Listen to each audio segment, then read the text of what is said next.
계속해서 로마서 7장 지난 시간에 우리 한 1절부터 6절까지 했죠. 하다 말았죠, 사실. 오늘 그 부분을 다시 보겠습니다. 로마서 7장. 우리가 로마서를 지금 10번을 공부했는데 오늘 11번째 공부입니다. 자, 로마서 7장에 지난 시간에 우리가 계속해서 지금 바울이 5장에서 얘기한 그거에 대해서 반론을 제기할 사람들, 가상에 틀림없이 독자 중에는 반론을 제기할 기분 나쁘고 받아들이지 못하고 이럴 사람들이 충분히 있을 것을 예상해서 바울이 그들이 제기할 만한 반론에 대해서 답하고 있다고 그랬죠. 자, 이걸 비난수사법이라고 했죠. 그래서 6장 1절에 그런즉 우리가 무슨 말하리요? 은혜를 더하게 하려고 제거겠느냐. 바울이 은혜, 영생 이런 얘기를 했더니 그러면은 죄를 은혜가 더 충만하려면 죄를 더 많이 주면 되겠네. 이런 궤변을 늘어놓는 사람이 틀림없이 생길 수 있기 때문에 그럴 수 없다. 아주 딱 잘라서 얘기했죠. 자, 두 번째 반론 제기할 사람 15절에 6장 15절 그런즉 어찌하리요 우리가 법 아래 있지 않고 이제 우리는 율법 아래 있는 사람이 아니다. 그랬더니 그러면 은혜 아래 있으니 죄 지어도 되겠네. 이런 사람은 요즘도 많습니다. 실제로 이것을 확신으로 알고 사는 사람도 많이 있죠. 우리 지난 시간에 다 공부했죠. 마치 예수 믿고 구원받고 천국 가고 이러는 게 죄를 지어도 되는 라이선스를 받은 양, 면허증 받은 양, 방종하는 사람들이라겠죠. 자, 절대 그럴 수 없다. 결코 그럴 수 없다. 자, 이 얘기 끝에 7장이 등장하는 거예요. 자, 7장에서 이 법에 대해서 계속 얘기하다가 율법이 앞에 부분에 지난 시간에 공부했죠. 7장 1절부터 3절까지는 율법이 사실상 죽은 거다. 그 얘기를 하려고 남편이 죽은 거 얘기를 꺼냈어요. 그죠? 남편 죽은 얘기. 그러니까 결국 율법이 남편과 같았다 이 말이에요. 바울의 예는. 그리고 은혜가 예수 그리스도가 마치 새 남편과 같다. 요런 비유를 듣기 시작하다가 중간에 말을 바꿔버렸어요. 그래서 지난 시간에 이거 공부했죠. 율법이 죽은 것처럼 말하다가 율법에 대하여 우리가 죽었다로 바뀌어버렸어요. 그래서 이게 학자들도 굉장히 헷갈린다고 그랬죠. 그래서 많은 사람들이 바울이 이것은 얘기를 하다가 실수한 거다 이렇게 보는 사람들도 많이 있고, 근데 저는 그렇게 보진 않는다고 그랬죠. 저는 바울이 이 유대인 독자들을 의식해서 그들은 율법 그러면 깜빡 죽는 사람들인데 율법이 죽었다라고 단도직입적으로 얘기를 해버리면 그들이 마음을 닫고 바울이 계속해서 얘기하려는 것을 안 들을 가능성이 있음에 아마 추측입니다. 아마 애매하게 끝나면서 독자들을 자극하지 않으면서 독자들이 스스로 결론을 내리도록 이렇게 유도한 것이 아닌가 이렇게 추측을 한다 이 말이죠. 자, 그래서 4절에 이렇게 얘기했어요. 그러므로 내 형제들아 너희도 그리스도의 몸으로 말미암아 율법에 대하여 그리스도의 몸 예수님이 이 땅에 육신을 입고 오신 그 몸이 어떻게 됐죠? 십자가에서 돌아가셨습니다. 그 몸으로 말미암아 예수님의 죽으심으로 말미암아 그 뜻입니다. 그분의 몸이 십자가에 달림으로 말미암아 율법도 사실상 끝난 거다 거기서. 근데 율법이 죽었다 이러질 않고 율법에 대하여 우리가 죽었다 이 얘기는 이미 했어요. 어디서 했죠? 6장 앞에서. 예수 그리스도와 함께 어떻게 했다? 침례로 예수님과 함께 죽었고 장사 지냈고 부활해서 새 생명 가운데 사는 게 침례다. 예수님과 한 운명이 됐다. 그러니까 예수님의 몸으로 말미암아 우리는 이미 예수님과 한 운명이 됐기 때문에 우리의 과거가 다 죽고 장사 지내고 끝났다. 우리가 죽었다. 그러니까 율법이 있어도 효력을 발생할 수가 없다. 왜? 효력을 발생해야 될 대상이 사라져 버렸으니까. 요렇게 바울이 살짝 바꾸는 겁니다. 예. 그러니까 결국은 같아요. 율법이 죽은 거나 마찬가지다 이 말이에요. 근데 자극하지 않고 살짝 돌려서 얘기하는 거다. 자, 그렇기 때문에 중요한 건 이는 4절 그 후반부입니다. 이는 다르니 곧 죽은 자 가운데 예수님 몸으로 죽었을 뿐 아니라 그 몸이 어떻게 하셨어요? 다시 살아나셨어요. 그죠? 살아나신 이에게 속해서 가서가 아니라 속해서 belongs to 그랬죠? 속해서 그분 소속이 되니까 이제 하나님을 위하여 열매를 맺힌 목적이 달라졌다. 율법에 대하여 다 죽임을 당한 목적입니다. 하나님을 향해 열매 맺으려고. 포인트는 이거다. 자, 율법은 효력이 없다는 거예요. 예. 우리가 죽었기 때문에. 자, 그래서 5절에 이렇게 얘기했습니다. 우리가 육신에 있을 때에는 율법으로 말미암는 죄의 정욕이 러스트가 우리 속에서 올라오는 온갖 욕심, 탐욕 이런 것들 있죠. 예? 예, 무욕, 정욕, 탐욕 뭐 이런 모든 그 정욕이 우리 지체 중에 역사 어떤 지체? 발, 다리, 몸, 눈, 코, 입, 귀, 예? 우리 지체 이거 말이죠. 우리가 눈으로 보고 응? 탐심을 품고 그렇죠? 손으로 행동을 해가지고 죄를 짓고 예? 탐욕이 속에서부터 마음에서 역사에서 우리 손을 움직이고 눈을 움직이고 발을 움직여서 죄 짓게 만든다 이 말이죠. 자, 이게 그냥 정욕 그러질 않고 뭐라고 그랬어요? 그냥 정욕이라고 안 그러고 율법으로 말미암는 죄의 정욕.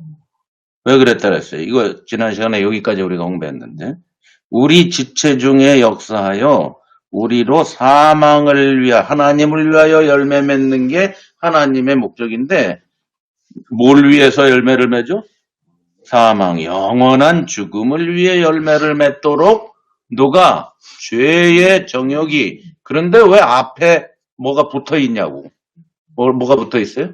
율법으로 말미암는 그냥 죄의 정욕 이렇게 말해도 되는데 왜 구태여 율법? 지금은 주제가 뭐예요? 율법이잖아. 예, 그러니까 율법이 어떤 일을 하느냐 이거예요. 예, 물론 율법이 없을 때도 인간은 죄 졌어요. 그렇죠? 아브라함, 노아 그때는 율법이 없었습니다. 율법은 모세 때부터 나타난 겁니다. 그러니까 그 전에도 죄 짓고 사망이 왔었어요. 그렇죠?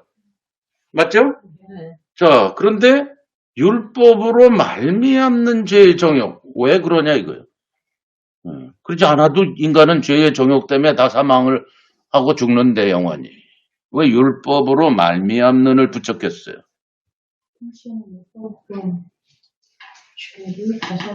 율법을 지키면 죄를 벗어나시고 생각했고.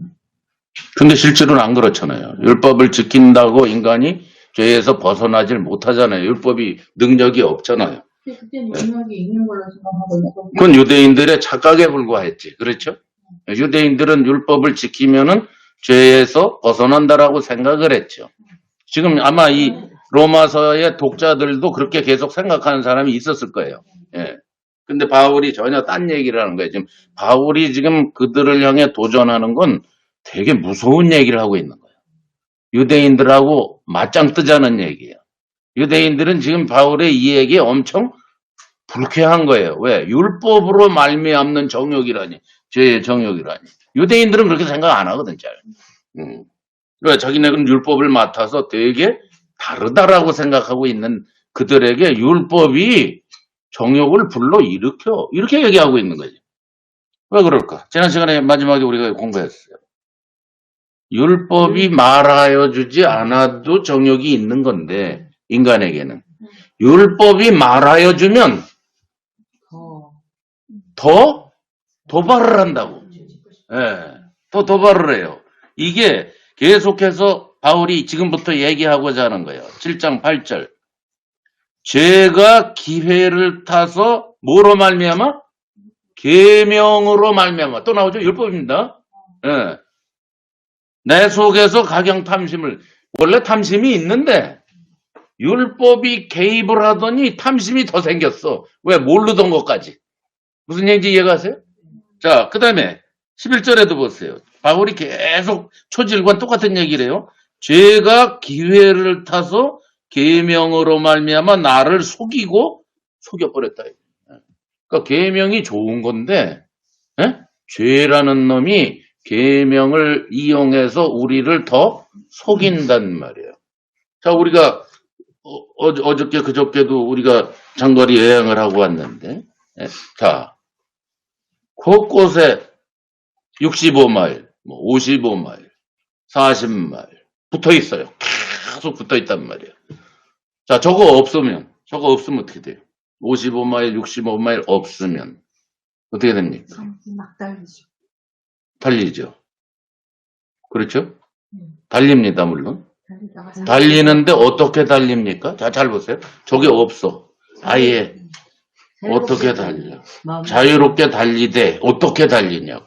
자, 제가 독일에 가서 지금부터 한 20년 가까이 전에 독일에 가서 완전 자유로가 있다고요. 고속도로에 아우토반에. 예, 없어. 아예 없어. 거긴 100마일 놔도 되고, 200마일 놔도 되고, 지 맘대로야. 그런 데가 있어. 어떤 구간에는 한 1시간, 2시간 정도는 아예 속도 제한이 없는 데가 있어요. 독일에. 거길 갔지. 꿈에 부풀어가지고 나도 한번 달려버리라. 자, 제가 어떻게 달렸겠어요? 그거 한번 생각해. 제가 어떻게 달렸겠어요? 밟아봤지. 끝까지도 밟아봤어. 예. 그리고 차가 좋았으면 아마 200마일 이상 냈을 거야. 근데 차가 빌린 차가 최고로 끝까지 밟았는데 평지에서 193km까지밖에 안 나와. 200km를 못 넘더라고. 푸전인데. 그런데 샹 하고 가는 애들이 있어. BMW, 벤츠 이런 애들은 내가 193km를 놨을 때 샹 하더라고. 그러니까 뭐 분명히 250, 70 났을 거야. 자, 그러면 제가 193km를 얼마를 달렸겠어요? 조금 하나 말아. 한 10분? 10분도 못했어요. 1분? 고상. 30초? 죽을까봐. 그러니까. 왜? 덜덜덜덜덜 떨려. 193 진짜 빠르거든. 야, 이러다 죽겠다. 차가 막 떨려. 차가 살살살살 떨리면서, 예. 야, 이러다가 혹시 사고 나겠다고 스스로 자제하고는 적당히 달렸어요. 자, 잘 보세요.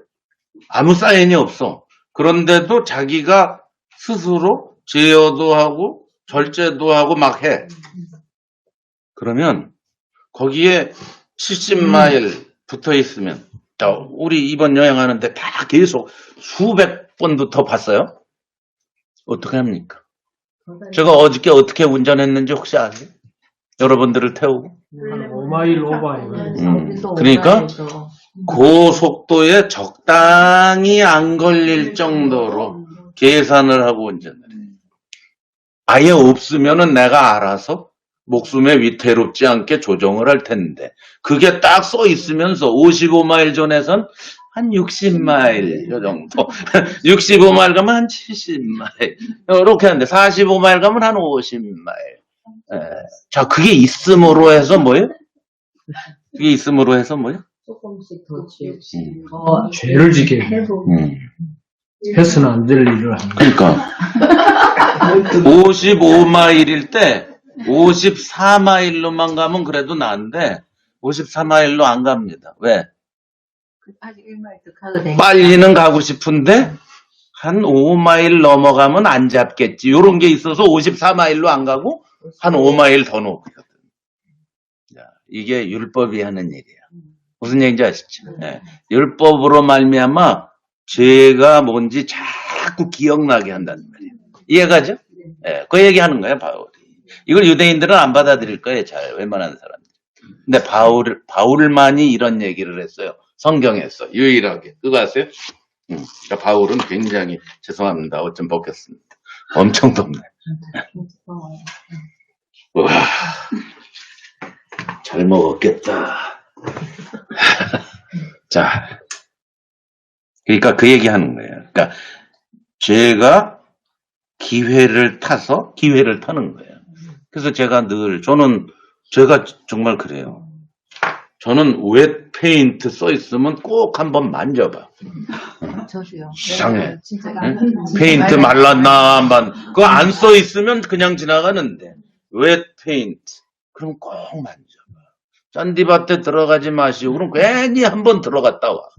예, 그 얘기하는 거예요, 바울. 그럼 만약에 안식일을 지키기 위해서 안 범하려고 또 법을 만들어. 그러니까 유대인들이 그런 예. 영향에서. 안식일을 계속 생각을 하고 앉았으니까 안식일법을 자꾸 만들어 놓는 거야. 예. 무려 몇 개? 카테고리가? 유대인의 하나님은 안식일을 지켜라 딱 한마디밖에 안 했는데 유대인들은 그거를 지키기 위해서 카테고리를 안식일을 지키는 영역을 39개를 만들었습니다. 왜 39개인지 혹시 아세요? 유대인들은 39개 이게 있어요. 카테고리가. 그리고 39개 카테고리를 잘 하려면 1, 2, 3, 4, 5, 6, 7, 8, 90, 11이 또 있어. 그 한 카테고리마다. 무슨 얘기인지 알죠? 그러니까 수백 가지가 넘어. 안식일법이 수백 가지가 넘어. 그럼 왜 39개겠어? 카테고리가. 혹시 아세요? 사실은 하나님이라는 숫자가 3927. 뭐, 아니, 3927이 뭐야? 뭐 유대인이 신약이 어딨어? 그러니까 아니 그거잖아요. 그리고 유대인 성경은 39권 아니야. 우리 성경이나 구약이 39권이지 유대인은 39권 아니에요. 자, 뭐 간단해. 이 사람은 하나는 아닌데. 자, 무슨 말이냐면 창세기부터 말라기까지 이제 39권이죠, 우리는. 근데 유대인 성경은 훨씬 많습니다. 자, 그런데 그 안에 레이버, 노동이라는 말이 39번 나온대. 세봤어, 얘네들. 39번 나온대. 노동이라는 말이. 그러니까 노동을 하면 안 되잖아. 안식일은 노동을 하면 안 되잖아. 그러니까 노동하는 카테고리를 39개를 만든 거예요. 이해가시죠?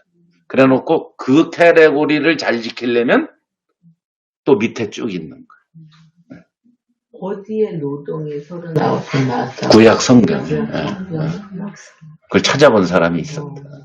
부지런하면 찾아봐요. 그래서.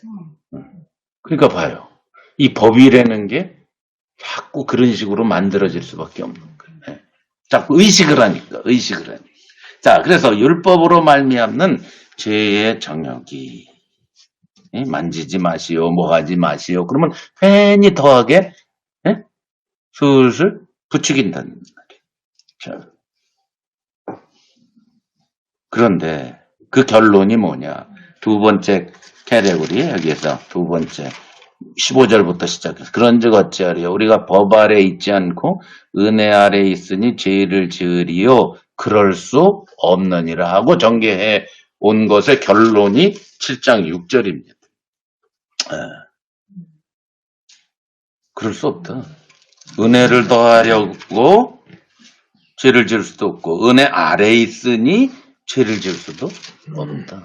그럼 뭐냐? 6절이 결론이에요. 이제는 은혜 아래 있다는 건 뭐냐? 죄 짓는 면허증을 받은 게 아니고 은혜 아래 있다는 게 뭐예요? 우리가 얽매였던 것에 대하여 죽었으므로 율법에서 어떻게 된 거예요? 벗어났다 하고 다시 7장 1절부터 3절의 얘기로 오는 거예요. 남편에게서 벗어났다고 그랬잖아요. 그죠? 벗어났다는 거예요. 결국 율법이 죽었다는 거예요. 말은 그거예요. 율법에서 벗어났으니 죽었다라는 말 대신에 벗어났다. 이렇게 살짝 돌린 것 뿐이에요. 자, 제대했다, 졸업했다 그런 뜻입니다. 이게 끝났다, 굿바이 했다 이 말입니다. 율법과 이별했다 그 말입니다. 벗어났다. 졸업하면은 끝나는 거잖아요. 벗어나는 거잖아요. 제대하면은 더 이상 오라고 안 하잖아요. 자, 벗어났으니 이러므로 자, 여기 중요한 거예요. 이제 지금부터 바울이 얘기하는 게 엄청 중요한 겁니다. 자, 율법에서 벗어나서 이제는 어떻게 만들어 주셨다. 이게 법으로 사는 사람과 아닌 사람을 대조해 놓기 시작하는 거죠. 예. 법을 지켜서 의롭게 해서 점수를 따려는 사람하고 정반대의 사람을 지금 바울이 구별을 하는 겁니다. 정반대의 사람이 어떤 사람이에요? 율법에서 벗어나서 어떻게 된 사람? 거기 뭐라 했어요? 우리가 영의, 자, 드디어 한 번도 안 나온 말이 나옵니다. 로마서에 영, 성령입니다. 성령. 그래서 영이라 하면 성령을 말합니다. 성령의 새로운 것으로 섬길 것이요. 의문의 묵은, 의문이 뭐예요? 기록된 율법을 말합니다. 기록된 율법. 예. 우리 성경으로 말하면은 10계명 또 615가지의 다른 계명들. 예? 토탈 615가지가 있죠. 우리 구약 성경에 보면 율법이 계명이 자, 그걸 말합니다. 자, 영의 새로운 것으로 섬길 것이요. 의문의 묵은 것으로 아니하는 세상이 왔다라는 거예요. 이제는. 이게 결론이에요. 그래서 은혜 아래 있다고 죄를 지을 수 없다라는 것의 결론을 얘기하는 거예요. 네. 은혜 아래 있으면 막 죄 져도 되게. 아니, 우리가 이제는 뭐예요? 율법에서 벗어나서 뭐에 있다 우리는? 예, 성령의 새로운 것 차원에 있다. 이 말이에요. 그래서 의문의 묵은 것과 굿바에 했다.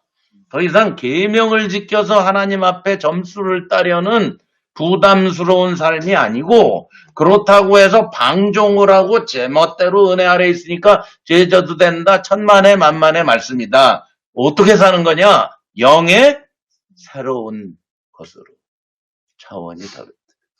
영이 성령이다. 영은 새로운 거고 의문은 뭐다고요? 묵은 거고 new, old. 올드는 지나갔다. 효력 기간이 끝났다. 벗어났으니까. 그러니까 계명을 지켜서 사는 삶은 효력 기간이 만료되었다. 그럼 어떻게 사는 거냐? 영의 새로운 차원. 요 얘기를 이제 조금 있다 할 거예요, 바울이. 어디서부터? 8장부터. 8장이 다 그 얘기예요, 이제. 영의 새로운 것으로 사는 삶이 무엇인가를 쫙 설명할 거예요. 지금은 운만 떼놓은 거고요. 응? 자, 이걸 주목을 해야 돼요, 우리가. 네, 이걸 주목을 해야 돼요. 이제 바울의 결론은 8장입니다, 이제. 네? 성령의 사람이 되었다라는 거예요, 우리가. 네? 아버지라고 하나님을 부르는 영을 받았다라는 거예요. 그러니까 예수님과 똑같은 영을 받았다라는 거예요. 그런 사람이 은혜를 더하게 하려고 죄짓고 은혜 아래 있기 때문에 져도 된다? No 라고 말하는 거예요. 네. 절대 그럴 수 없다. 자, 그러면 여기에서 이제 우리가 좀 복습을 할 겸 짚고 넘어가야 됩니다. 자, 영의 새로운 것 이렇게 간단히 얘기했지만 이제는이에요. 6절에 하나님 복음이 이제 완성되었다라는 거죠. 이제는이니까 이미 1장에서 복음을 자기가 전하고 싶다 하고 시작한 거예요. 로마서가. 복음이 완성이 돼 있어요. 지금은. 복음이 완성되는 과정에 있지 않고요. 복음은 이미 어떻게 됐어요? 예수님이 오셔서 다 이루심으로 완성되었어요. 그렇죠? 끝났어요. 더 이상 없어요. 전부가 있어요. 그게 뭐냐? 영의 새로운 것으로 섬기는 삶인데 그 내용이 뭐냐? 그럼 완전히 다른 세상이다 이 말이에요. 새로운 것이요. 그래서 묵은 것과 뭐 묵은지는 맛있지만 이 묵은 옛날 율법으로 살아가는 세상은 종지부를 찍은 거예요. 끝난 겁니다. 자, 그럼 효력 기간이 만료된 이런 의문에 속한 삶이 아닌 새로운 영에 의해서 살아가는 새로운 복음이 가져온 세계는 어떤 세계냐 이거죠. 이게 정리가 돼요. 이게 정리되는 걸 성령론이라고 그러는 거예요. 여러분, 예? 교리적으로 얘기할 때 성령론이 정리가 돼야 좀 영의 새로운 거니까. 근데 문제는 뭐냐? 그럼 오늘날 교회의 문제는 그럼 뭐냐? 성령론이 비죽박죽이 돼 있는 거예요. 그래서 로마서가 이해가 잘 안 가는 거예요. 왜? 성령론을 여기서 뽑고 저기서 뽑고 사도행전에서도 뽑고 뭐 저기서 자꾸 이런 식으로 뽑아내니까 말 맞추기 해가지고 성령은 이런 거야, 성령으로 사는 삶은 이런 거야 하고 이 사람은 A라는 사람 이 말하고 B라는 사람 저 말하고 C라는 사람 저 말을 해가지고 성령론이 완전히 뒤죽박죽, 목사마다 다르게 얘기하고 교단마다 다르게 얘기하고 이래서 성령론이 아주 헷갈려 버렸어. 자, 그러면 성경에서 말하려고 하는 성령론이 도대체 뭐냐? 여러분 복습하겠습니다. 자, 이게 굉장히 중요합니다. 여러분은 이미 알고 계세요. 자, 그러면 성령론을 정리하려면은 가장 좋은 본문이 어디에 있을까? 일단 그거부터 얘기해요. 성령론을 정리를 하려면. 요한복음 14장에 나오는 그렇죠. 성령론을 정리하려면 요한복음 14장으로 꼭 가야 돼요. 예수님이 하신 말씀으로 가야 돼요. 근데 오늘날의 성령론이 어디서부터 정리를 시작을 해요? 오순절 뭐 이런 사도행전에서 정리를 하려고 그랬더니 막 이 사람 저 사람 방언을 해야 된다는 등 뭘 이래야 된다는 은혜를 받아야 된다는 뭘 뿌리를 뽑아야 된다는 자꾸 성령론이 이상하게 되는 거예요. 예수님이 하신 말씀에서 성령론이 다 나와야 되는데 이미 그렇죠? 요한복음 14장에 이미 예수님이 돌아가시기 전날 성령론을 완성하고 얘기 다 끝내고 돌아가셨어요. 아시죠? 여러분은 요한복음 잘 아시죠? 그리고 요즘 우리 한국에서 온 자매님들과 사도행전을 다시 공부를 하거든요, 우리가. 우리가 자매님들이 사도행전을 한목에 딱 보기를 원해서 요새 피곤하지만 우리가 모여서 저녁 때 한 2시간씩 공부를 하고 있었는데. 자, 이제 사도행전 자매님들 3명. 이제 어떻게 조느라고 기억이 안 나나? 어디 성령론 좀 정리됐어요? 네. 앞에서 왜 성령하면 안수하고 뭐 방언하고 뭐 이런 거 정리됐어요 이제? 설명할 수 있겠어요? 왜 웃어? 왜 웃어? 꼭 영어로 얘기하면 웃는 사람처럼 못 알아듣고 막 웃기만 하는 사람처럼. 자, 요한복음으로 가봅시다. 자, 그러니까 성령이 도대체 뭔가 이게 정리가 확 돼야지만 복음으로 자유롭게 경건하게 거룩하게 신바람나게 살아갈 수가 있는 거예요. 요한복음에서 찾아야 돼요. 요한복음 14장 갑니다. 요한복음 14장 시작이 어떻게 되죠? 너희는 제자들 좀 12제자 놓고 하시는 얘기예요. 11제자입니다. 가룟 유다는 지금 이거 복습입니다. 이거 요한복음 14장이 제일 중요합니다. 성령론 정리하는데 복습입니다. 로마서가 지금 8장에 가면 그 얘기할 거고 지금 영의 새로운 것 이게 도대체 뭔가를 우리가 이해를 해야 되기 때문에 요한복음으로 가야 돼요. 자, 너희는 마음에 근심하지 말라. 가룟 유다는 지금 이미 배반하러 나갔죠. 11제자 놓고 하시는 얘기예요. 아마 거기 자매들도 몇 명 있었을 거예요. 형제들하고. 자, 그 사람들 놓고 얘기합니다.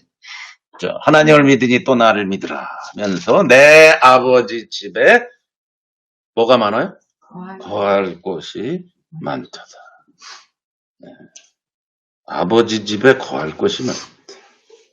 그렇지 않으면 너희에게 일렀으리라. 내가 너희를 위하여 처소를 예비하러 가노니 간다. 2000년 전에 오셨던 예수님이 3년 이상을 제자들과 함께 계시다가 지금 간다 소리를 하고 있어. 그럼 제자들은 지금 다 뭘 기대하고 있어요? 안 가시고 천년만년 오래 사시고 예루살렘에 이제 이미 입성하여 주셨사오니 이제 내일이라도 당장 다윗의 보좌에 앉으셔서 메시아로서 다스릴 때 우리는 거기 옆에 한 자리씩 다 장관 하나씩 하겠나이다 이러고 기대하고 있는 애들이에요 지금 얘네들이. 그렇죠? 그 앞에서 뭐라고 그래요? 나 간다. 그래요. 이건 정말 말도 안 되는 얘기 하시는 거예요, 지금. 왜 갑니까, 야. 근데 간다, 야. 가서 너희를 위하여 처소를 예비하면 내가 다시 와서 너희를 내게로 영접하여 나 있는 곳에 너희도 있게 하리라. 그 길을 너희가 알 거야. 이렇게 얘기하셨어요. 지금쯤이면 알아야 돼. 왜? 내가 3년 반 이상 너희와 함께 있으니까 그동안에 얼마나 말씀 많이 듣고 예수님과 24시간 365일 같이 있었으니 이제 눈치라도 때려 맞춰야 되는 애들이에요, 얘네들이 지금. 예? 제자들이. 그런데 질문을 어떻게 하느냐. 5절. 도마가 뭐라 그러죠? 어디로 가시는지 우리가 알지 못하는 것을 그 길을 어떻게 합니까? 예? 고속도로 가르쳐줘야죠. 경부고속도로인지 호남고속도로인지 가르쳐줘야 갈 거 아닙니까? 로 알아듣고 있어요 지금. 그죠? 거기서 그 유명한 얘기가 나왔다 그랬죠. 뭐죠? 내가 곧 길이요 진리요 생명이니 나로 말미암지 않고는 아버지께로. 장소 얘기는 한마디도 안 하시고 뭐라고 그래요? 나야. 그리고 누구야? 아버지야. 예? 장소가 아니라 뭐예요? 장소가 아니라 인격체예요. 관계성을 얘기하는 거예요. 관계성. 천국은 관계성이지 장소가 아니에요. 근데 얘네들은 장소로 알고 있어요. 그죠? 독자들도 물론 장소로 알고 있어요. 그러니까 요한이 이 얘기를 아주 자세하게 기록하는 겁니다. 요한의 독자들도 장소로 알아듣든지 다윗의 왕국으로 알아듣든지 둘 중에 알아듣고 앉았어요. 그러니까 분명하게 예수님의 입에서 나오는 말씀으로 깨우쳐주고 있어요. 요한이. 아니야. 길, 장소, 어디. 장소 아니야. 뭐다? 나야. 내가 길이고 내가 진리고 내가 생명이고 그리고 누구야?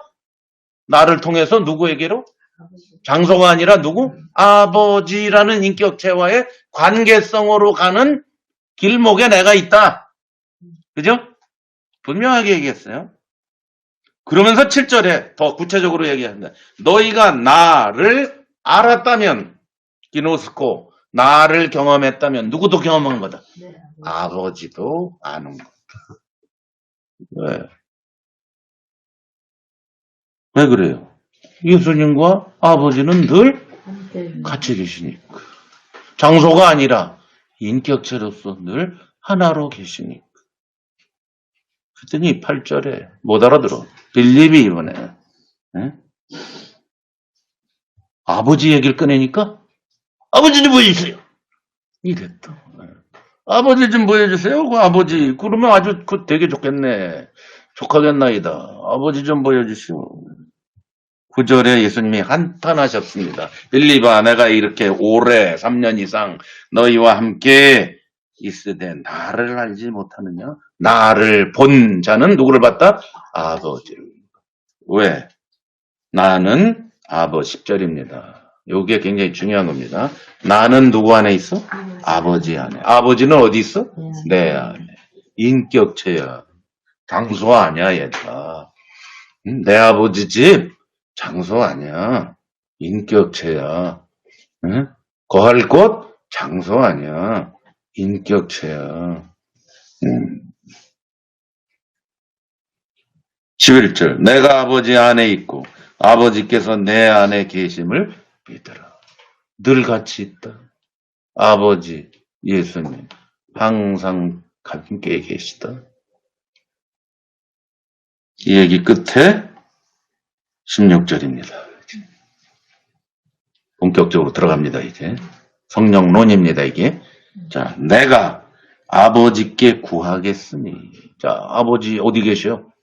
아버지 어디 계셔? 아버지께 구한다니까 또 우리는 뭘 연상해? 저기 계신 아버지한테 예수님이 여기에서 주여 뭐 이런 건 줄 알아요. 지금 분명히 앞에서 뭐라 했어요? 아버지와 나는 같이 있다. 내 안에 아버지가 내 안에. 그러니까 아버지께 구한다는 얘기는 뭐예요? 응? 뭐 우리는 구하고 그래 내 아들이 구했으니까 내가 들어줘 이런 식으로 자꾸 이해를 한단 말이야. 그런 뜻이 아니잖아요 지금. 예? 같이 계시잖아. 같이 같이 아버지께 구한다는 얘기 이렇게 될 것이다 이 말이야. 자 어떻게 될 거냐? 그가 또 다른 보혜사를 너에게 주사 영원토록 너희와 함께. 또 다른 보혜사. 예수님이 보혜사였는데 똑같은 보혜사인 또 다른 존재가 너희와 영원토록 함께 있을 건데 저가 누구냐? 누구라고요? 영이라고요. 예? 저가 영이라고. 어떤 영? 또 다른 보혜사. 어떤 영? 예수님 성령. 성령인데 어떤 영? 진리의 영이라고요. 진리가 누구야? 예수님. 6절에 나왔잖아, 방금 전에. 내가 곧 길이요, 진리요. 나왔지. 진리가 누구예요? 예수님이야. 그러니까 진리의 영은 누구야? 예수님. 예수님이야. 진리의 영은 예수님의 영이야. 성령은 예수님과 함께 계신 영이에요. 세상은 능히 저를 받지 못하나니 이는 저희를 보지도 못하고 알죠. 이 세상 사람들은 아무리 똑똑하고 지혜가 있어도 성령을 볼 수도 없고 만날 수도 없고 알 수가 없습니다.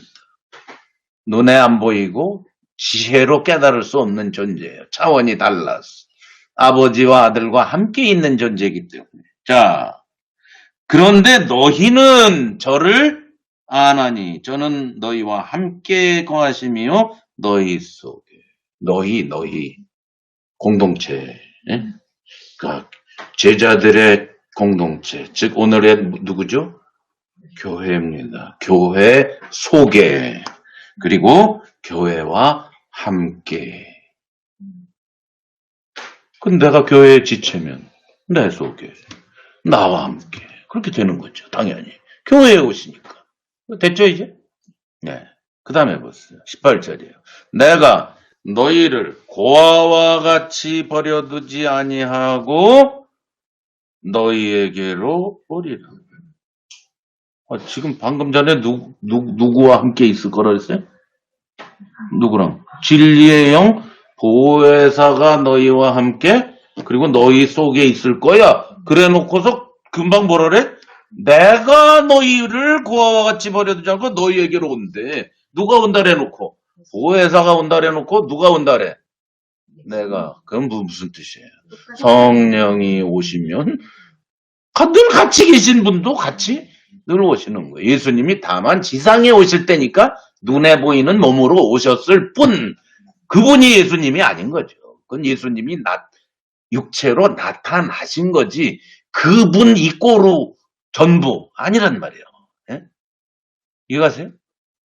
자, 이거 뭐예요? 내가 너희를 고아와 같이 버려두지 아니하고 너희에게로 오리라. 재림? 이건 재림 아니에요. 뭐예요?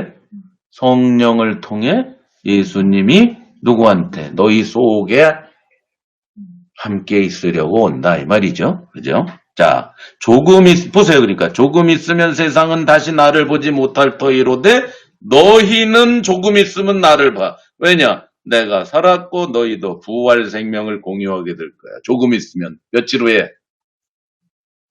그들 눈앞에서 며칠 후에? 조금 있으면. 사흘 후에. 예수님이 부활을 하셔서 함께 계시다가, 50일 후에는 그 몸도 부활체도 사라지고 오로지 성령님만 함께 계십니다. 즉 예수님이 성령을 통해서 아버지와 함께 계속 같이 계시겠다. 그게 20절이에요. 자 이제 됐어요. 이게 성령론입니다. 성령론의 핵심은 딴 데서 찾으면 안 되고 요한복음 14장 20절에서 핵심을 찾아야 돼요. 자 이제 뭐야? 아까 10절하고 비교해 보세요. 10절은 뭐였죠? 예수님이 이 땅에 오셨을 때 몸을 갖고 계실 때의 얘기였어요. 10절에. 아버지께서 내 안에 내가 누구 안에? 아버지 안에 같이 계셨어요. 거기까지예요. 근데 이제 보혜사가 오면은 그날에는이에요. 20절에. 예? 보혜사가 오는 날에는 나도 함께 와서 이제 어떤 일이 벌어져? 내가 아버지 안에. 그건 10절이죠. 10절이죠. 그죠? 10절에 있었죠? 그건 원래부터 그래요. 너희가 내 안에, 이건 원래부터 아니에요? 그쵸? 너희가 내 안에, 내가 너희 안에. 이 보세요. 이 원칙이 똑같잖아. 아까 10절에 뭐예요? 아버지께서 내가 아버지 안에, 아버지가 내 안에였어요. 근데 지금은 아버지께서 내 안에는 당연한 거고, 내가 아버지 안에 당연한 거고. 이제 누가? 너희가 내 안에, 내가 너희 안에. 뭐예요? 뭐야? 확장돼. 관계성이 확장되었어요. 아버지와 아들에서 관계성이 너희로 확장된 게 성령론이에요. 아시겠습니까? 그 작업을 누가 하신다? 성령이 그거 하러 오셨다. 속에 계시고, 요게 성령론의 핵심입니다. 성령론의 핵심을 말하라면 심플하게 요한복음 14장 20절 그럼 딱 끝나요. 딱 끝나는 거예요. 간단해요. 그러면 당연히 너희가 내 안에 내가 너희 안에 있으면 자 너희 교회가 아버지와 예수님과 함께 늘 있어. 그럼 누구도 개체인 우리도 지체들도 됐어요? 24시간 360을 우리가 늘 아버지와 예수님과 함께 있게 하는 분 그분이 누구죠? 성령님이시다. 그게 성령론이에요. 그러니까 그게 잘못 이해될 수 있겠는 것이 이제 그러려면 뭔가가 표시가 드러나야 되고 확인할 게 있어야 되는데 그게 이제 사람들이 일반적으로 알고 있는 그 성령의 그 나타난 여러 가지 능력들, 권능들. 근데 사실은 그것이 가리키는 게 그게 아니고 이 관계성이라는 거. 그냥 기술하면. 그래서 이 기본적인 성령론의 기초를 확립한 후에 사도행전을 보고 이해를 해야 되죠. 이제 이해하셨죠? 세 자매님들. 당신까지 네 자매님들 공부했는데. 자, 사도행전에 왜 오순절날 가시적으로 성령의 역사가 내려오고 충만함이 조금 있다 사마리아에 똑같은 일이 벌어지고 조금 있다 고넬료의 집에 똑같은 일이 벌어졌다고 그랬어요. 왜? 그럴 필요 있어? 없어? 애초에 없어. 근데 왜? 누구한테? 예루살렘 교회한테. 아시겠어요? 거기 대표인 베드로와 요한 앞에. 예루살렘 교회가 유대인의 메시아, 우리만 교회, 우리 메시아, 이러고 있으니까, 아니야. 하나님이 누구도 받아줬어? 사마리아도 받아줬어. 고넬료 이방인도 받아줬어. 다 받아줬어. 그거를 누구 앞에서 확인시켜 주려고. 대표단 앞에서. 아시겠어요? 요거예요. 딱. 사도행전을 이해를 잘못하니까 성령이 온 게 그거래. 아니에요. 그러면 그 뒤에도 그래야지. 그렇지? 안디옥에 가서 그런 일이 있었어요? 없었어. 스데반의 후예들이 가가지고 스데반의 신앙을 공유한 사람들이 제자들이 가가지고 복음을 전했더니 다 예수님 받아들이고 기뻐하고 야단 났어. 끝. 거기에 바나바가 갔어. 베드로가 갔으면 틀림없이 또 안수하고 성령 내려오고 이래야 돼. 근데 바나바가 가니까 바나바는 상관 안 해. 거기에 딱 보고 이거 진짜네. 끝. 이거 바울 불러오면 잘 되겠네. 바울 가서 불러와가지고 거기 뭐 성령의 역사가 일어났다, 뭐 방언했다, 뭐 계시가 내렸다 하나도 없지. 그쵸?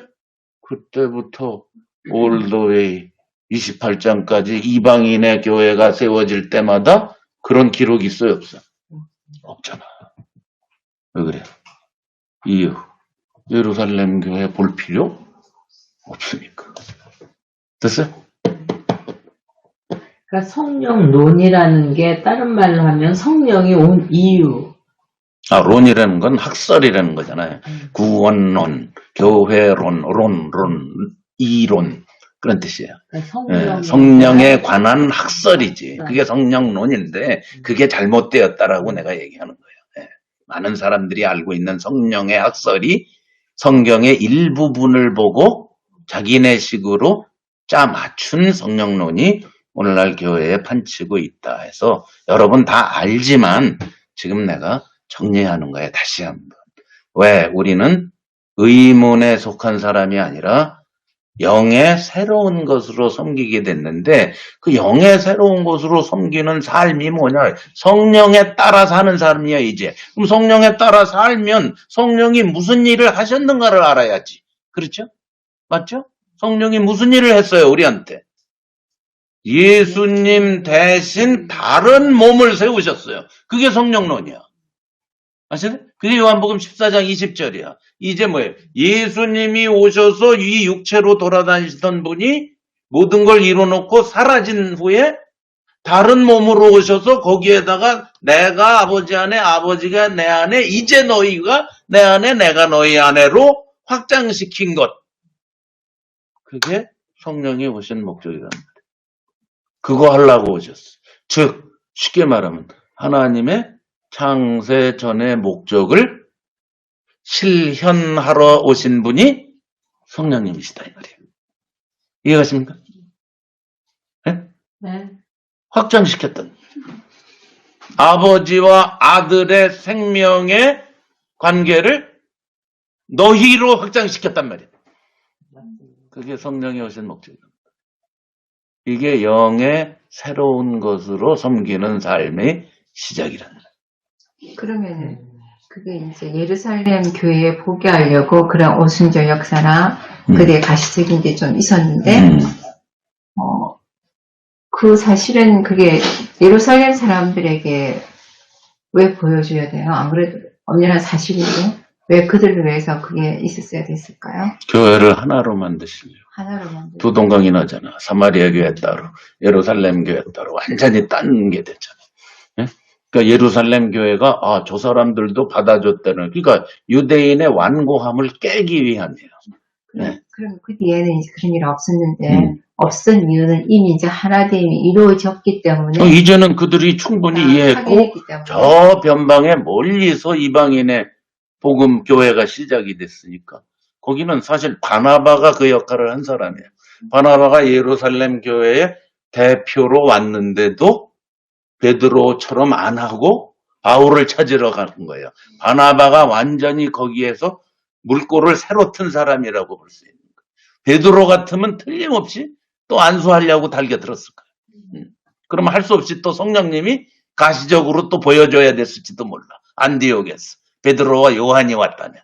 근데 그 당사자가 바나바였어. 그러면 지금 사람들이 성령론을 잘못 이해하고 있는 거는 그때 그 교회를 하나 되게 하려는 하나님 의도를 알지 못하니까 그때 나타난 그 역사만을 보고 다 이게 성경 속에 있으니까 라고 다 받아들여요. 그렇죠. 가시적인 역사를 보고 이게 성령의 역사인 줄만을 아는 거예요. 돼야만이 성령을 받은 증거다. 요렇게 잘못 이해하는 거예요. 거기서 하나의 개입은 그들이 왜 하나님이 그때 그렇게 하셨는가를 조금만 더 나가서 봤으면 그걸 알아야 되는 돼요. 거예요. 그러니까 하나님의 목적을 몰라서 그렇다. 제가 성령론은 하나님의 목적을 드러내는 게 성령의 역사인데 성령을 우리 필요로 찾으니까 우리가 은혜 받고 충만하고 뭐 파워가 있고 역사가 일어나는 쪽으로 간단 말이에요. 하나님의 필요를 보지를 않고. 이해가세요? 요한복음은 처음부터 끝까지 하나님의 필요를 얘기하려고 하는 거예요. 예, 그분이 오셔서 누가 하려고 하는 것을 연장시킨 거예요. 예수님이 하시려고 이 땅에 오신 일을 그 몸 갖고는 안 되니까. 예? 자, 거기에 12절, 요한복음 14장 12절. 나를 믿는 자는 나의 하는 일을 저도 할 것이요. 또한 이보다 큰 것도 하리니 이는 내가 아버지. 왜냐면 예수님이 오셔갖고는 큰 일이 안 벌어지거든. 왜? 그분 혼자 돌아다녀야 되니까.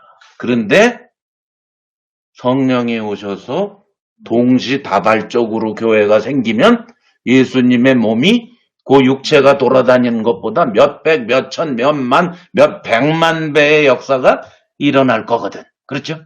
성령이 임하는 곳에는 예수님의 몸이 우후죽순으로 생길 거니까. 됐어요? 그 얘기예요, 지금. 더 큰 일을 할 것. 네. 자, 이게 성령론의 핵심입니다.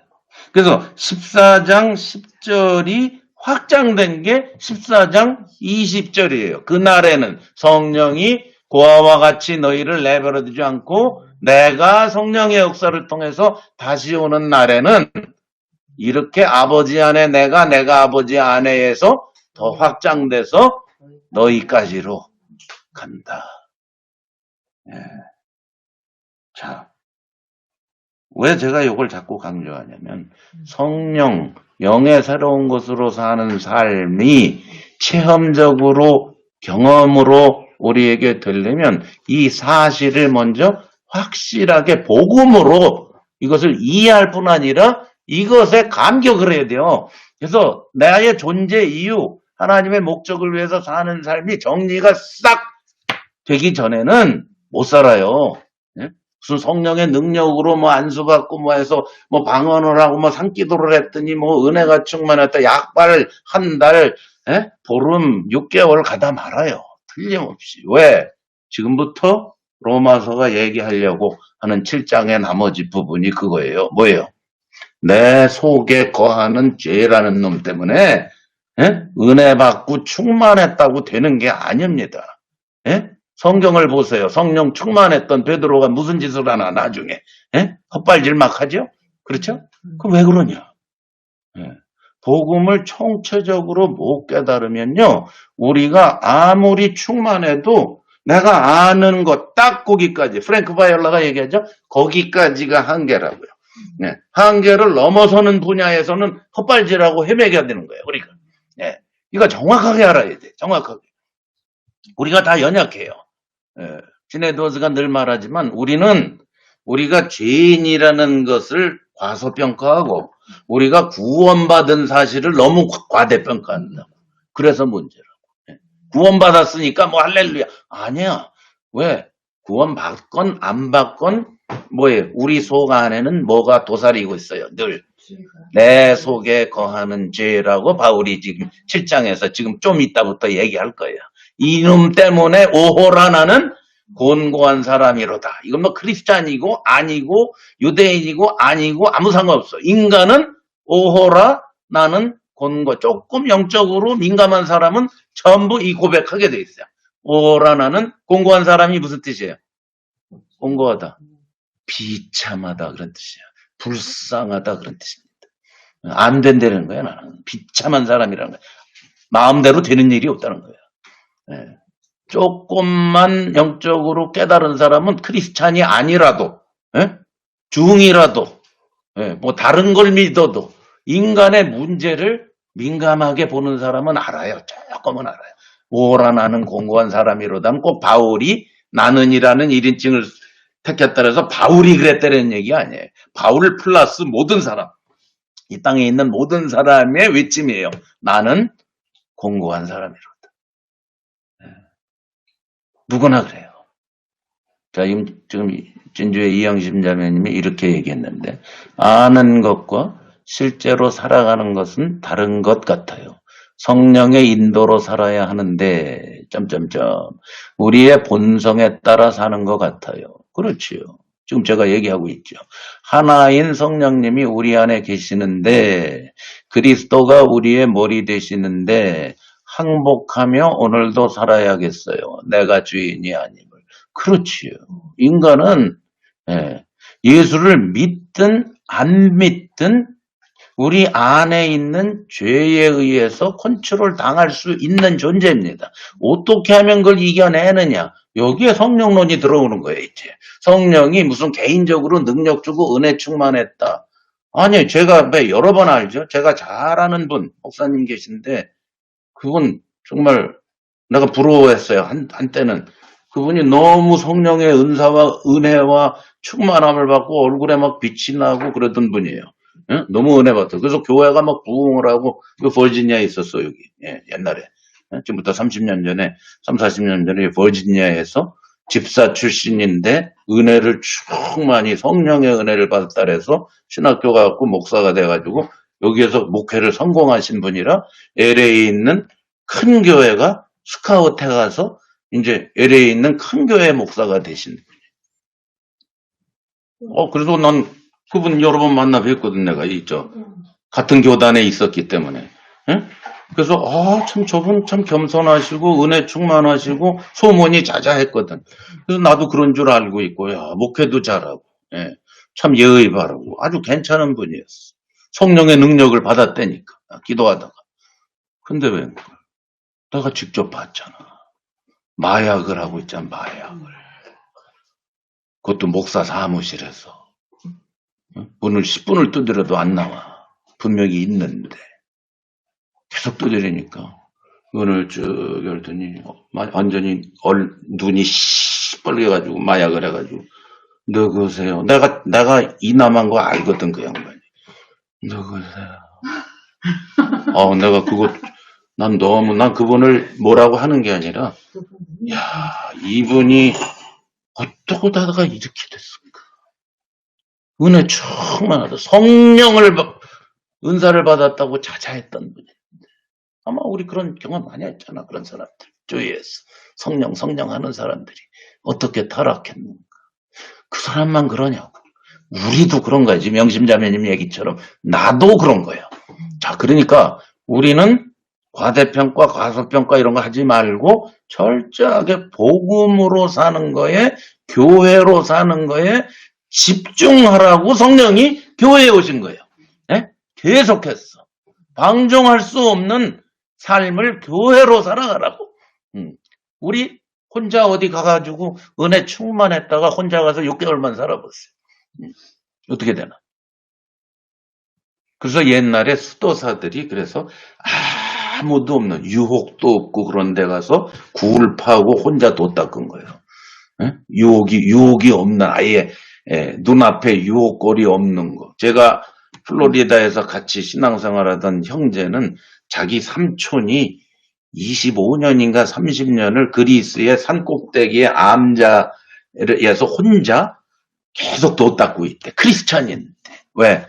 이 유혹을 멀리하려고. 그래서 자기 삼촌 본 적이 없대. 그렇게 하는 거예요. 왜? 유혹이 없는 곳에 가면 그래도 버티니까. 근데 뭐 그게 거룩한 거예요? 아니지. 유혹이 있는 속에서 교회로 살면서 우리가 버텨내는 게 그게 신앙이지. 그렇지 않겠어요? 우리가 중인가? 네. 자, 다시 옵니다. 이제 요한복음에서 정리를 해야 돼요. 요한복음에서. 자, 이게 예수님이 말씀하신 거할 곳입니다. 그게 뭐라고요? 교회입니다. 교회. 교회라는 게 이렇게 어마어마한 거예요. 간판 달고 모임하고 그러는 게 교회가 아니라 아버지 안에 예수님이, 예수님 안에 아버지가, 너희가 예수님 안에, 예수님이 너희 안에 있는 이런 차원이란 말이에요. 예? 이게 복음이야. 그러니까 이 복음에 먼저 압도되는 게 우선이지. 그렇죠? 이 복음을 만나야지. 이게 경험이 안 된 사람은 교회를 못 살리지. 절대적으로. 이게 성령의 역사예요. 자, 성령이 이거 위해서 왔어요. 다시 옵니다. 로마서.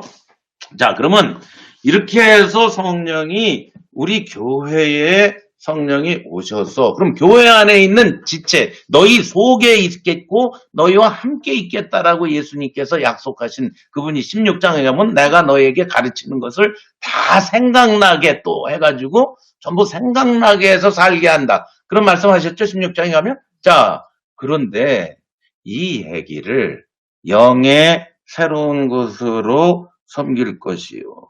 이 얘기가 도대체 뭔 얘기인지를 우리가 이해를 해. 이제 교회로 산다는 게 그냥 함께 모여서 늘 그냥 뭐 복음 얘기하고 끝나느냐. 이게 아니에요. 자, 고린도후서로 갑니다. 영이 도대체 성령이 왜 왔냐 이거예요. 교회 속에 와서 우리를 어떻게 하려고. 이게 중요한 거예요. 고린도후서 3장으로 갑니다. 자, 나중에 우리가 다 자세히 또 하겠지만은, 자, 이렇게 표현했어요. 3장 3절에 바울이 고린도 교인들 보고 너희는 고린도 후서입니다. 우리로 말미암아 나타난 그리스도의 편지니 이는 먹으로 쓴 것이 아니요 오직 살아계신 하나님의 뭐로? 영 나오죠? 성령입니다. 하나님의 영이니까 성령으로 한 것인데 돌비에다 쓴 게 아니라 돌판에다가 십계명처럼 돌판에다 쓰질 않고 하나님이 어디다가 썼어요? 육의 신비. 어디에? 여기. 마음판에다가. 성령이 오셔서 뭐를 하시느냐? 교회 안에 오셔서 교회가 한 마음 되게 하시고 그 교회에 속한 지체들의 마음판에다가 아예 계명을 기록해 버린단 말이에요. 응? 계명을 여기다 기록하고 이거 살아야지 이게 아니고 여기다가 기록한단 말이야. 예? 마음판에다가 신비에다가. 자, 6절에 보세요. 6절에 저가 또 우리로 새 언약의 일꾼 되기에 만족해 하셨으니 뭐로 아니하고 나오지? 뭐로 아니하고 뭐로 아니하고 예, 의문 율법 주분. 아까 로마서 7장에 의문 나왔죠? 의문의 묵은 것. 의문 같은 말입니다, 지금. 자, 의문 기록된 율법으로 하지 않고 뭐로? 성령으로. 영으로 함이니 의문은 죽이는 것이요 영은 살린다. 왜? 기록된 율법은 계속 우리한테 뭐라고 그래요? 너 나쁜 놈이야. 너 어겼어. 너 요 조항 어겼고 저 조항 어겼어. 죽여버려요 우리를. 예? 근데 영은 우리를 어떻게 해? 성령은 우리를 살리러 오셨어요. 어디다 기록해요 이제? 마음판에다가. 자, 그러면 자 17절로 가보겠습니다. 3장 17절. 이제 오늘 우리는 어떻게 살아가느냐? 성령에 의해서 어떻게 오늘 하루를 또 살고 있는 거냐? 주는 영이시니. 주님이 누구예요? 주님이 누구예요? 예수님이에요, 예수님. 주님은 예수님이에요. 하나님이에요. 근데 그분은 이제 뭐예요? 육체로 계신 분이 아니에요. 뭘로 계세요? 영이세요. 성령, 삼위일체 하나님이 다 영이에요. 성령, 예수님, 아버지 다 영이세요. 영이시니 주의 영이 계시는 곳에는 뭐가 있어요? 방종이 있질 않고, 예? 율법 지켜서 뭐 의로워지려는 부담이 있지 않고, 또 방종이 있지 않고, 뭐가 있어요? 진정한 자유가 있다. 자유가 있느니라. 우리가 다 수건을 벗은 얼굴로 거울을 보는 것 같이 주의 영광을 보매 주와 저와 같은 형상으로 화하여. 이게 오늘 우리가 살아가는 삶입니다. 누구의 형상?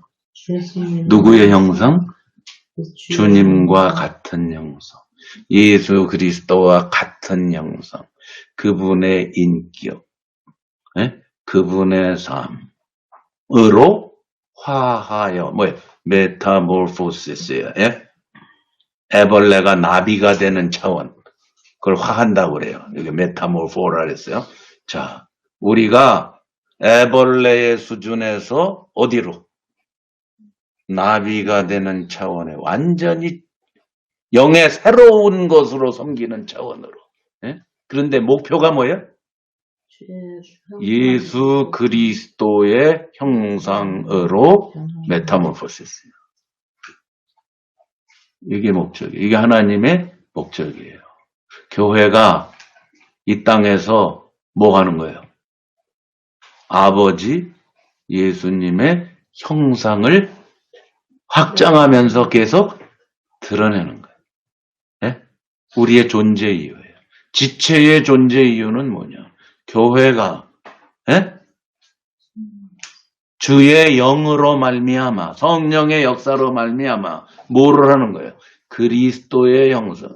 나의 어떠함이 드러나는 게 아니고 내 성질이 드러나는 게 아니고 나의 어떤 뭐 좋은 게 드러나는 게 아니고 그리스도의 형상이 드러나기 위해서 오신 분이 누구예요? 성령이시다.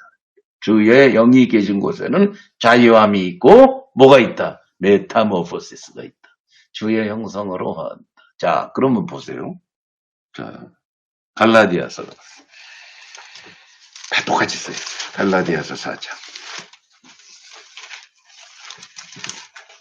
갈라디아서도 율법 문제 갖고 곤욕을 치르고 있는 갈라디아 교회에 쓴 거죠. 그렇죠? 너희가 성령으로 시작했다 육체로 마치겠느냐? 막 바울이 핀잔하고 지금 막 욕하고 그러는 편지가 갈라디아서인데. 자, 4장 19절에 보세요. 4장 19절. 나의 자녀들아, 한참 야단치다가 바울이 이랬어요. 나의 자녀들아, 너희 속에, 교회 안에 교회 안에는 우리 개인 안에도 되는 겁니다. 당연히. 교회 안에 뭐가 그리스도의 형상이 나오죠? 네, 나오죠? 아까 고린도 후서 3장에 주의 영이 계신 곳에 자유함이 있고 뭐가? 누구의 형상? 그리스도의 형상. 지금도 똑같아. 그리스도의 형상 이루기까지 바울은 해산하는 수고를 또 해야 되겠다는 거야. 너희가 자꾸 율법으로 돌아가서 헛발질을 하니까 다시 성령의 역사로 너희들이 누구의 형상을 드러내게, 교회가. 그리스도의. 자, 로마서 다시 옵니다. 로마서의 앞으로의 결론은 8장이 될 거예요. 8장, 우리 잘 아는 거, 29절. 다 같은 얘기하고 있어요. 8장 29절. 하나님이 미리 아신 자들로 또한 뭐를? 나오죠 또? 그 아들의 형상을 본받게 하기 위하여 미리 정하셨다. 됐죠? 이게 목적이에요. 이게 하나님의 창세전의 목적은 뭐예요? 그리스도의 형상이 교회를 통해 드러나는 거예요. 오늘 우리 교회들을 통해서 뭐가 드러나야 되면 예수 그리스도의 모습이 드러나는 거예요. 그분의 인격이 그분의 성품이 드러나는 거예요. 누구한테서? 교회를 바라보는 이 세상 사람 앞에서. 그러니까 우리 지체들 각자의 모습이 어떻게 돼야 돼요? 그리스도의 형상으로 화해야 될 거예요. 내가 나오는 게 아니라 그리스도가 나오도록 살아내야 될 거 아니에요. 이게 우리의 목표예요. 성령이 이거 위해서 오신 거예요. 네? 성령이. 이게 성령론이에요.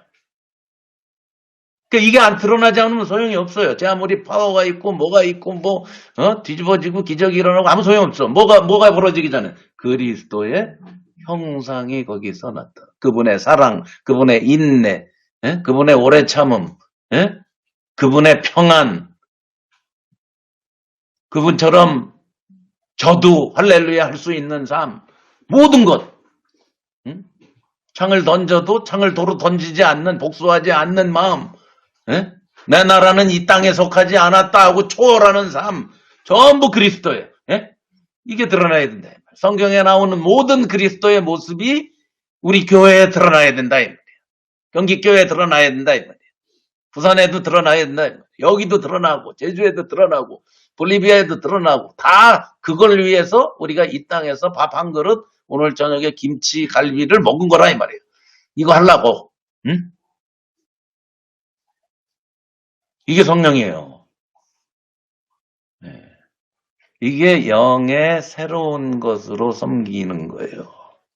이 차원은 율법을 지키고 의문에 속하고 이런 거 갖고는 안 돼요.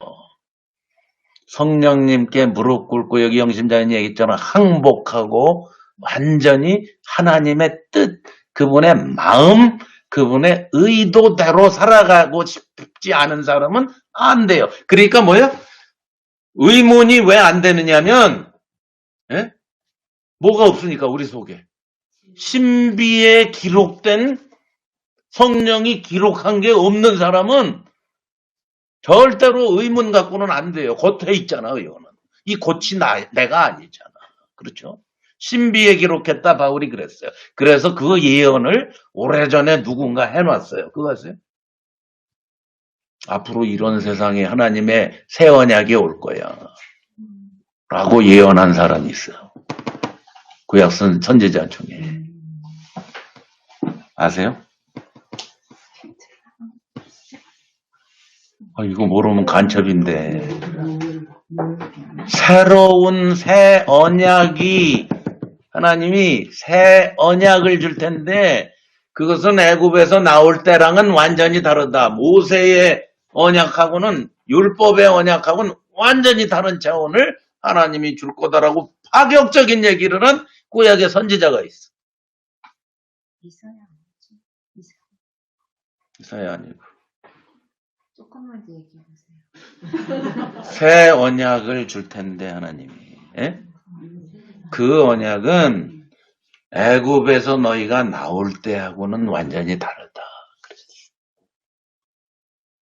꼭 기억하세요. 외우기 쉬워. 31장 31절이요. 그렇지. 예. 예레미야 3.1 기억하세요? 외우기 쉽죠? 3.1운동 3.1 자, 찾아보세요. 예레미야 3.1 내가 요 다음에 한국 가서 세미나 할 거예요. 예? 요 다음 세미나가 예레미야인데. 자.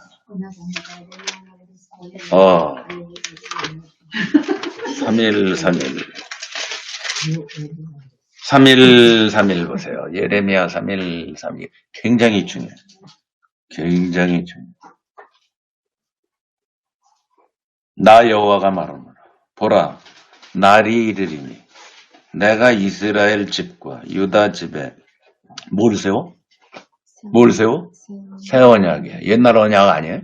이제 새로운 언약, 뉴 카버넌트, 새 언약을 세우리라. 나 여호와가 말하노라. 이 언약은 내가 그들의 열조의 손을 잡고 애굽 땅에서 인도하여 내던 날에 세운 것과 같이 모세를 통해서 온 언약이 아니라는 거예요. 이건. 예? 파격적이죠? 예. 같지 않을 것은 내가 그들의 남편이 되었어도 그들이 내 언약을 파하였습니다. 예? 이혼해 버렸다 이 말이에요. 예. 나 여호와가 말하노라. 그러나 그날 후에 새 언약이 온 후에 그날 후에 내가 이스라엘 집에 세울 언약은 이러하니 곧 내가 나의 법을 그들의 어디다 둬? 의문에 속한 계명이 아니에요. 그죠? 기록 종이에다 기록하고 돌판에 기록한 게 아니고 어디다? 그들의 속에 법을 두고 그 어디에? 신비. 아까 그랬죠? 신비 누가? 바울이 그랬죠? 마음판에 마음에 기록하여 나는 그들의 하나님이 되고 그들의 내 백성이 되는 게 겉에 서류로상 언약 무슨 이런 모세의 언약 이런 게 아니라 뭐 어디다가 아예 박아놨어. DNA를 우리의 속에다가 복음이 임해서 이걸 거듭난다고 그러죠. 그렇죠? 니고데모한테 왜 예수님이 위로부터 태어나라 그랬냐면 이 얘기란 말이야. 그렇죠? 그러면서 하신 말씀이 있죠? 네가 위로부터 태어나기 전에는 뭐 할 수 없다? 하나님 나라를 볼 수 없다. 그 다음에 하나님 나라를 들어갈 수 없다. 뭐 하기 전에는? 물, 곧 성령. 나오죠, 거기도? 자, 거기 나오죠? 물, 곧 성령으로 나기 전에는 하나님 나라에 들어갈 수가 없다. 뭘로 나기 전에는? 성령으로 나기 전에. 또 나오죠? 다 일맥상통하는 거예요. 새 언약은 그거예요. 영의 새로운 것으로 섬길 것이요. 아까 주의 영이 계신 곳에는 성령이에요. 성령의 역사 끝에 그리스도의 형상이 나오는 거예요. 항상. 성령은 그리스도와 절대로 다르지 않는 거예요. 그리스도가 곧 성령의 역사인 거예요.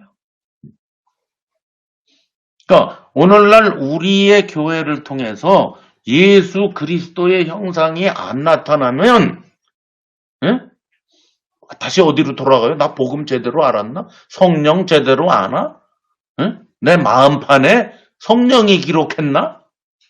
이거 따져봐야 돼.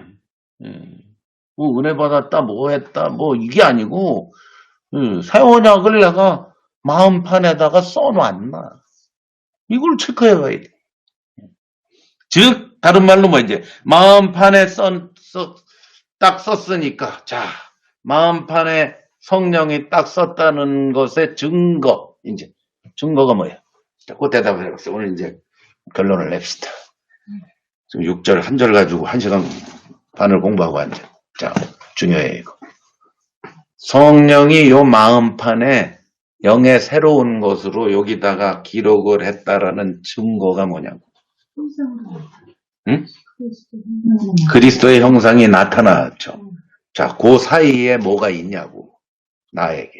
그리스도의 형상이 드러나려면 그리스도처럼 사는 거잖아요. 그죠? 그럼 그리스도처럼 사는 게 겉의 행동 이전에 뭐가 있다고. 그리스도의 말씀 목적대로 살고 싶은 마음이 살아야 된다가 아니라 살고 싶다. 마음판에 썼다는 건 그거예요. 여기에다가 쓴 거는 살아야 된다예요. 1. 이렇게 해야 된다. 2. 이렇게 해야 된다. 3. 탐심을 품으면 안 된다. 4. 전부 뭐예요? 된다, 안 된다, 하라, 말라예요. 여기다가는. 근데 여기는 성령으로 위로부터 태어난 사람, 마음판에 기록된 사람은 여기에는 어떻게 돼 있어요? 하고 싶다. 그리스도의 형생을 드러내고 싶다. 인내하고 싶다. 사랑하고 싶다. 예? 그렇죠? 지고 져야 돼. 우리 지고 싶다. 내가 평소에 그런 얘기를 가끔 하죠. 바울 얘기하면서 바울이 그렇게 얘기한 적 있죠. 아그리빠 왕 앞에서 그 죄수의 몸으로 가이사랴 감옥에 있을 때 아그리빠 왕이 찾아와서 뭐 신문하고 약 올리고 그러잖아요. 그러니까 바울이 뭐래? 나는 모든 사람이 이렇게 결박당한 거 이외에는 전부 나처럼 되기를 원한다. 그렇게 얘기해요. 전부 자기처럼 되기를 원한다. 요 결박당한 거 빼놓고는 다 나처럼 되기를 원한다. 되게 자신 있는 발언 아니에요. 자기처럼 되기를 원한다. 근데 어저께 누가 나한테 이메일을 보냈는데 어떤 형제가 목사님이 평소에 바울처럼 결박당한 거에는 바울처럼 되고 싶다라고 늘 얘기하셨는데 가로치고 뭐라고 그랬냐면 그런데 바울의 말년이 되게 비참하지 않았습니까? 무슨 말이냐면 그래도 바울처럼 되겠습니까? 뭐 이런 뜻이야 나한테. 그래서 내가 답장을 했지. 나 그러고 싶다. 난 그러고 싶다. 비참하게 돼도 좋다고. 왜? 바울과 같아지면 좋은 거잖아. 그지? 곧 그리스도의 형상이잖아, 그게. 그렇죠? 비참하게 되기 싫죠. 근데 바울은 비참하게 죽었어요. 여러분, 우리 영화 본 거, 그게 바울 아니었어요? 그리스도의 사도 바울. 네, 그 영화 우리 몇 번 봤잖아요. 아주 비참하잖아요. 죽을 때. 그렇게 비참하게 죽는 사람이 없죠. 그리고 죽을 때만 비참한 게 아니라 말년만 비참했나? 바울이? 파손당하고 굶고 강도 만나고 사자굴에도 들어가고 잠깐 바울처럼 비참한 사람은 없어. 그런데 바울이 뭐라 그러냐면 다 나처럼 되기를 원한다. 왜 자신 있게 그렇게 얘기해요? 그리스도의 형성을 따라갔으니까. 자, 그런데 거기에 중요한 게 뭐라고요? 그렇게 되고 싶다요. 다시 옵니다. 로마서 7장 6절 결론내겠습니다. 오늘의 공부에. 이제는 우리가 얽매였던 것에 대하여 죽었으므로 율법에서 벗어났으니 이러므로 성령의 새로운 것으로 섬길 것이 의문에 묵은 것으로 아니할지다. 효력기간 끝났어요. 이제는 복음을 내가 안다면은 딱 증거가 하나 많이 있지만 그리스도의 형상이 나타나는 게 증거인데 그렇게 되려면 하루아침에 그게 다 나타납니까? 우리가 매일매일 항복하고 끊임없이 자신을 부인하고 이 과정을 거쳐야죠. 그런 데 있어서 기본이 뭐냐고요? 기본이. 제물이 제단 위에 올라가 있는 건데 뭐예요? 올라가고 싶다잖아. 그렇죠? 죽고 싶다고. 맞죠? 아직 쉽지 않으면은 나는 율법의 아래에 있는 사람입니다. 그게 테스트예요. 나는 그러고 싶지 않아. 아직은 그러고 싶지는 않아. 그게 좋은 건 알겠는데 유대인들 다 그렇게 살았어요. 10계명 좋고 615가지 계명 좋은 거 다 알고 늘 부담 속에서 이걸 어떻게 하면 제대로 지킬까 맨날 골머리를 앓으면서 지켜야 되는데 잘 지켜야 하나님이 기뻐하시는데 잘 지키면 하나님이 사랑하시는데 이러고 살았다고. 근데 우리는 그게 아니고 뭐예요? 지키고 싶다. 복음대로 살고 싶다. 교회로 살고 싶다. 지체로 살고 싶다. 겸손하고 싶다. 사랑하고 싶다. 오래 참고 싶다. 주고 싶다. 계속 싶은 거예요. 싶은 거. 그게 영의 새로운 것으로 섬기는 거예요. 이런 사람이 은혜 아래 있다고 죄를 짓겠어요? 안 짓겠어요? 한번 생각해 보세요. 왜 방종으로 가요? 이게 안 되니까 방종으로. 그게 옳은 줄은 알겠는데 그렇게 살아야 되는 줄은 알겠는데 내가 정신 차리고 그렇게 살아야 되는 건 알겠는데 그러고 싶지는 않은 거예요. 왜? 그러고 싶으면 당장 나한테 올 게 뭐예요? 손해, 불이익, 억울함, 이런 게 산재해 있거든. 그게 싫은 거예요. 그래서 그렇게 쉽지 않은 거예요. 자, 히브리서 8장 찾아보고 끝냅시다. 그래서 그 예레미야의 얘기를 히브리서 기자가 갖다 쓴 거예요. 히브리서 공부할 때 다 공부했죠. 8장. 히브리서 8장입니다. 7절에. 히브리서 8장 7절에. 저 첫 언약이 무흠하였다면 둘째 것을 요구할 일이 없어요. 흠이 있다는 거예요. 애굽에서 나올 때 언약, 나중에 이제 바울이 갈라디아에서도 얘기해요. 왜 율법은 범법함을 임하여 더한 것이지 율법이 나쁜 건 아닌데 범법했기 때문에 할 수 없이 온 거다. 이렇게 표현하죠. 흠이 있다라는 거예요. 흠이. 자, 무흠하였다면 둘째 것을 요구할 일이 없었으려니와 저희를 허물하여 일렀을 때 하고 주께서 가라사대 여짜 새 언약을 세우리라. 10절.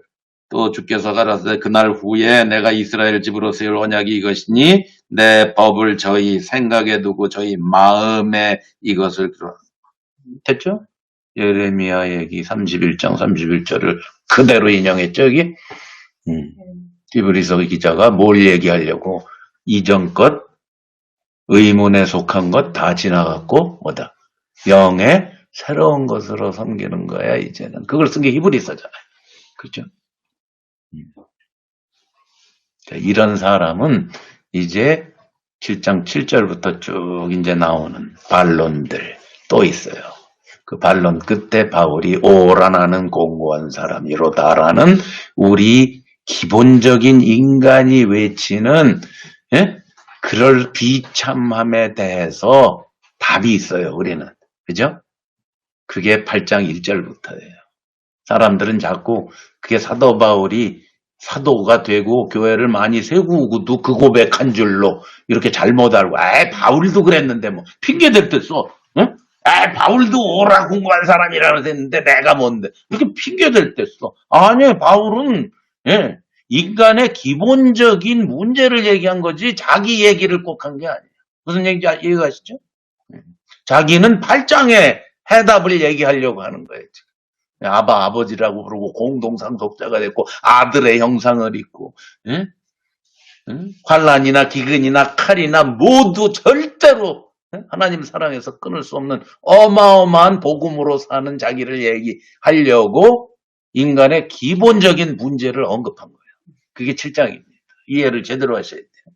자, 다음 시간에 이제 그쪽으로 갑니다. 자, 오늘은 여기까지. 자, 오늘 한 절을 딱 공부했네. 로마서 7장 6절까지. 두 번째 반론까지 이제 다 끝낸 겁니다.